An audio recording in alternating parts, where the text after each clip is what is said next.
Surah Luqman merupakan surah yang diturunkan di Mekah dan mempunyai 34 ayat. Ia dinamakan Surah Luqman sempena nama seorang mukmin yang bernama Luqman yang hidup pada zaman sebelum Rasulullah sallallahu alaihi wasallam lagi.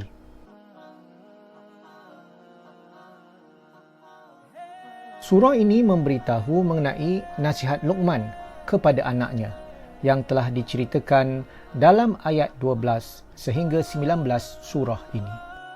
Surah ini telah diturunkan ketika penganiayaan ke atas Rasulullah sallallahu alaihi wasallam dan umatnya telah pun bermula sebelum peristiwa hijrah ke Habsyah.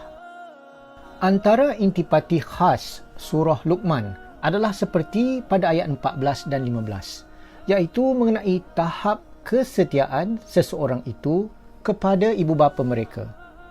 Dalam surah ini, anak-anak muda yang memeluk Islam ketika itu diberitahu bahawa walaupun hak ibu bapa adalah yang paling utama selepas Tuhan, mereka tidak boleh mendengar perintah ibu bapa sekiranya ibu bapa mereka menghalang mereka daripada menerima Islam atau memaksa mereka untuk kembali kepada akidah yang syirik. Perkara yang sama ini turut ditekankan juga dalam ayat 8 surah ke-29, iaitu surah Al-Ankabut.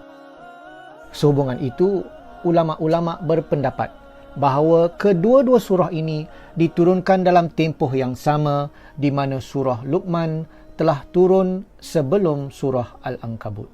Surah Luqman telah diturunkan supaya manusia dapat memahami kelemahan agama-agama syirik ketika itu. Surah ini juga menyedarkan pembaca betapa tidak masuk akalnya syirik itu yang masih diteruskan kerana mengikuti adat turun-temurun. Seterusnya, surah Luqman mengajak pembacanya mengikuti kebenaran tauhid dengan mempertimbangkan secara tenang ajaran yang ditunjukkan oleh Nabi Muhammad sallallahu alaihi wasallam.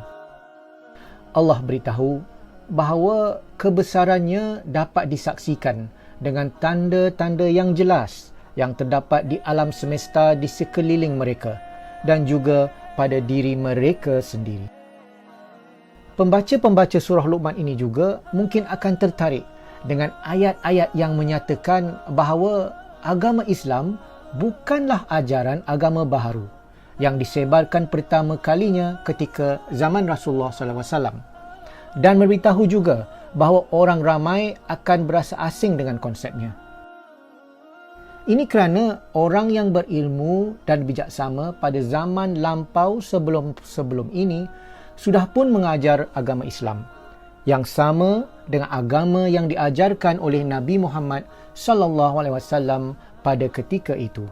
Surah ini membuat kenyataan khusus memberitahu umat Rasulullah sallallahu alaihi wasallam bahawa dulu telah pun wujud seorang yang bijaksana bernama Luqman yang beragama Islam yang kebijaksanaannya dan kata-kata bijaknya memang terkenal pada zamannya.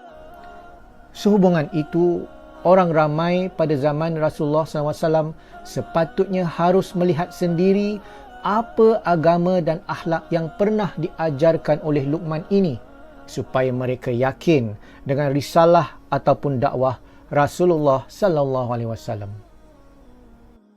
Surah ini diakhiri dengan peringatan kekuasaan Allah yang cukup berkesan dan mendalam. Kandungan ayat 1 hingga 11. Al-Quran adalah kitab petunjuk dan rahmat bagi orang yang bertakwa. Ayat yang membincangkan mereka yang terlibat dalam hiburan sia-sia yang melalaikan akan diazab. 12 hingga 15. Luqman menasihati anaknya supaya tidak melakukan syirik. Penjelasan had ketaatan anak kepada ibu bapa.